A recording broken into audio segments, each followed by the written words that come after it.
Conversations with Azu Ishekwele.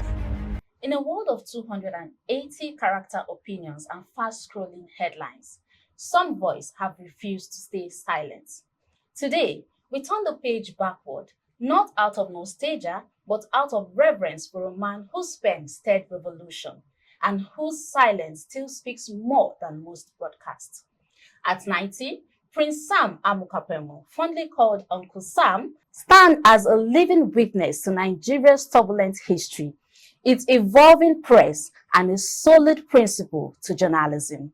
Welcome to Conversations with Azu. I am Nefisat Abdurrahman, and to talk about his column titled A Tribute to Uncle Sam at 90 is Mr. Azu Ishekwele. As always, it's good to have you, sir. Thanks for having me, Nafisa. Yes, it's a pleasure to be here. Thank you. Thank you. Do you see Uncle Sam's model of build satirical empathy as something every writer or journalist should follow suit? Well, that's hard to say.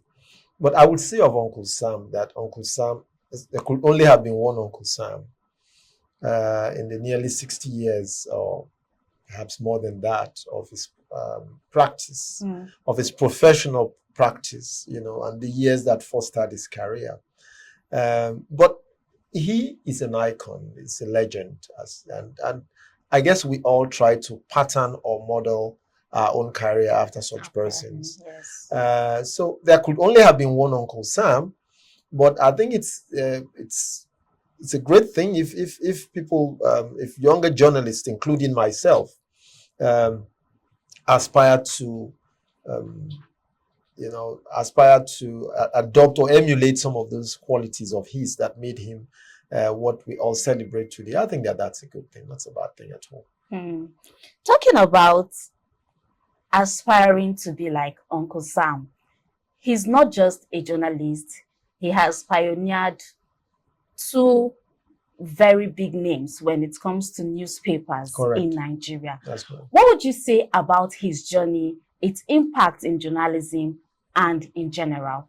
Oh, they're quite humongous. I mean, Uncle Sam has left such an indelible mark, in the sense of journalism practice that we adore the great works that he has done and cherish and value and celebrate him.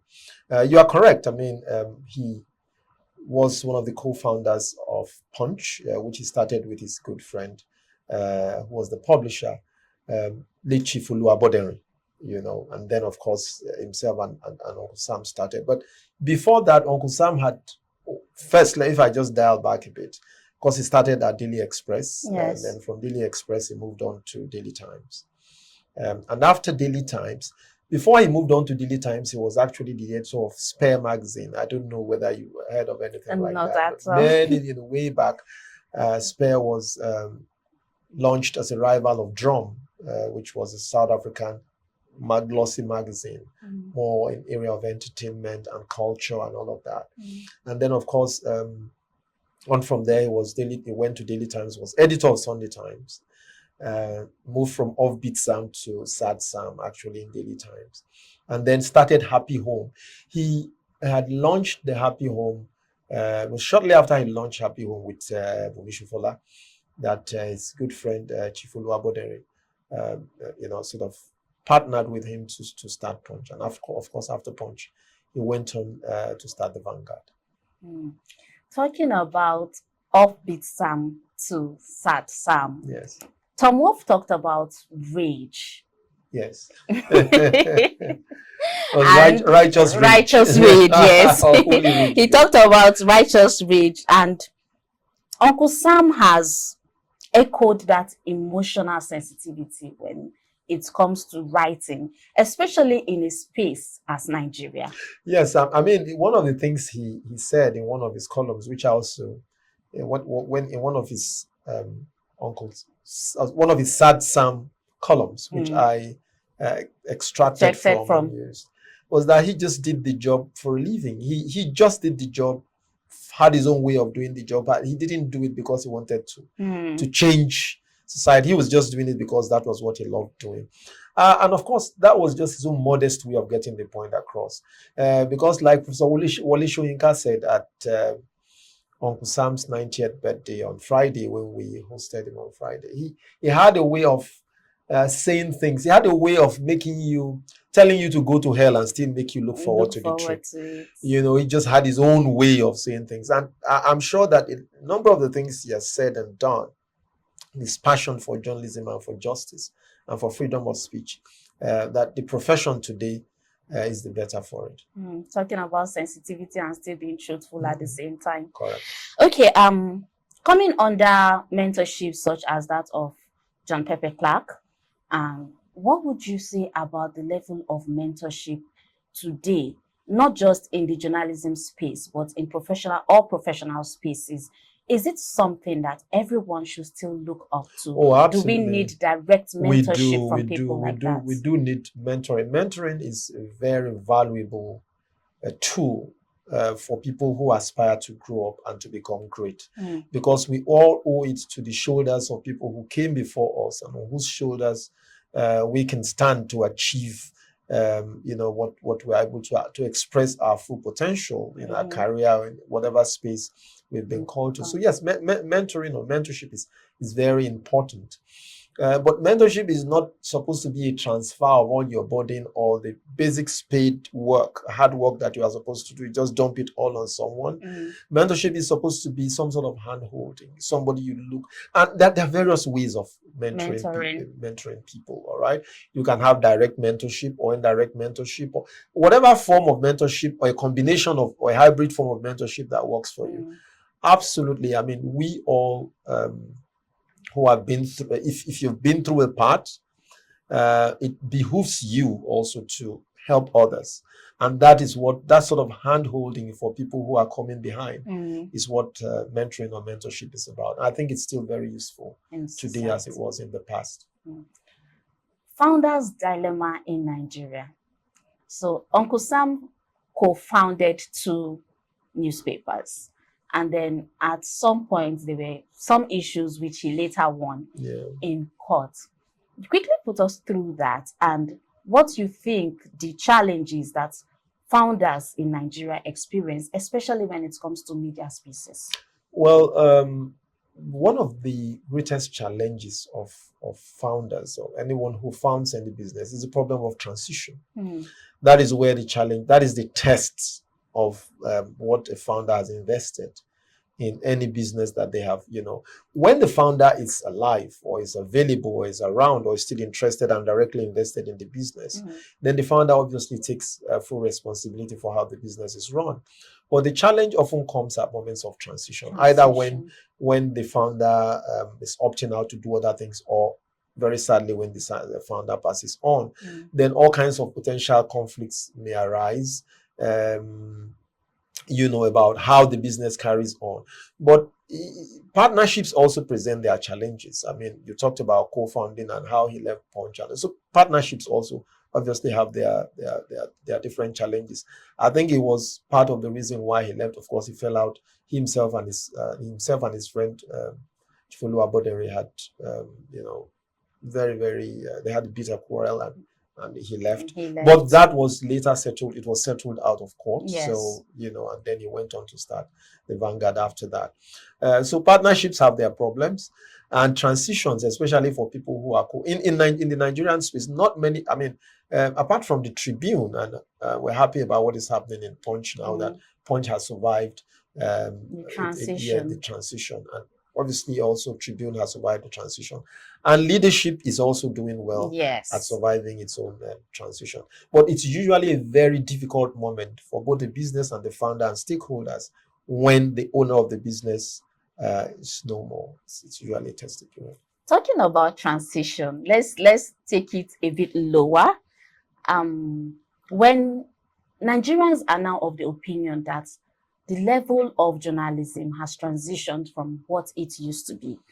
And a lot of younger generations are pointing fingers at your generation and Uncle Sam's generation that you did not protect what the media should be. You know what Bob Marley says. I'm just going to paraphrase Bob Marley, one of his songs. Okay. Every man thinks his burden is the heaviest, or you can say every generation thinks His His burden burden is is the down.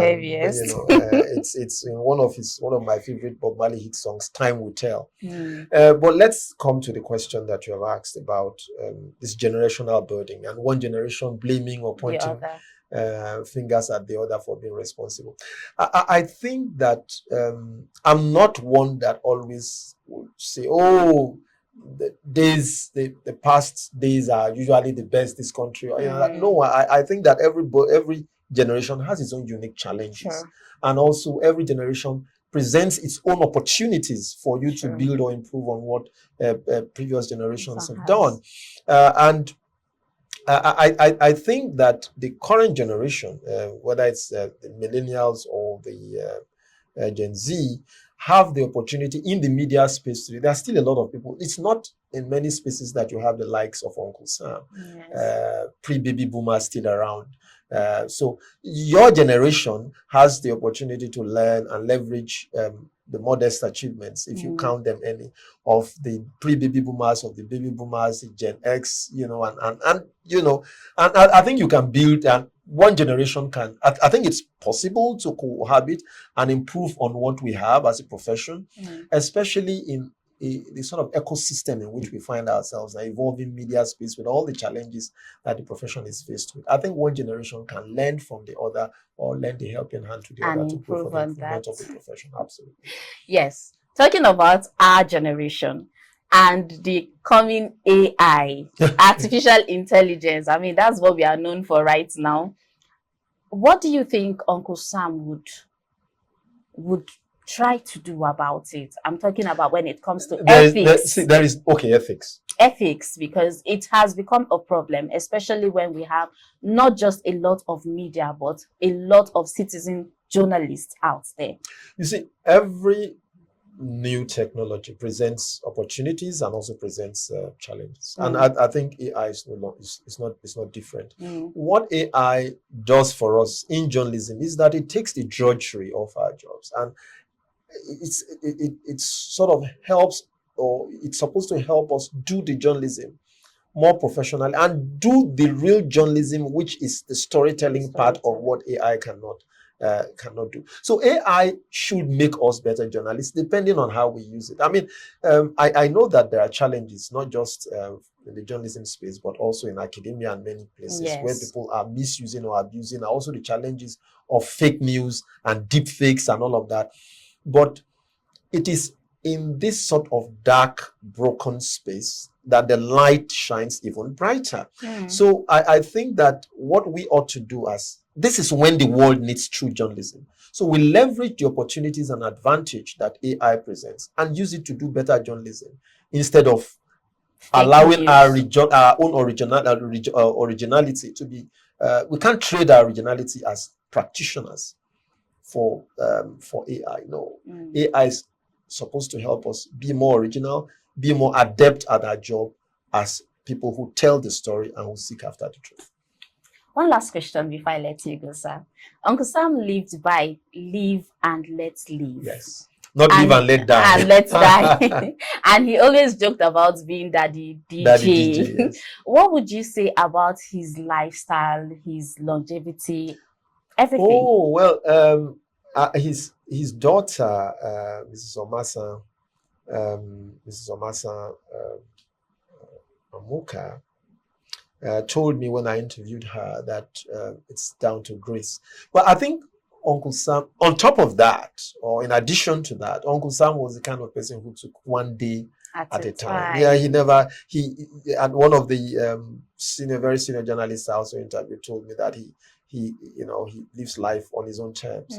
So he takes one day at a time, not pressure. I mean, Uncle Sam could say to you, if you were having this interview with him, or if you invited him for such an interview, look at it. Nafisat, go your way. That was Uncle Sam. That is Uncle Sam. Okay, legends, they say, do not fade. And in Uncle Sam's case, his words, his style of living, and everything about him says so.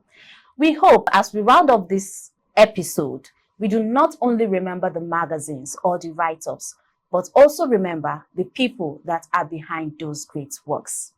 For me, this is the end of this episode. Make sure to like, share, and comment. See you in our next episode. Conversations with Azu Ishekwele.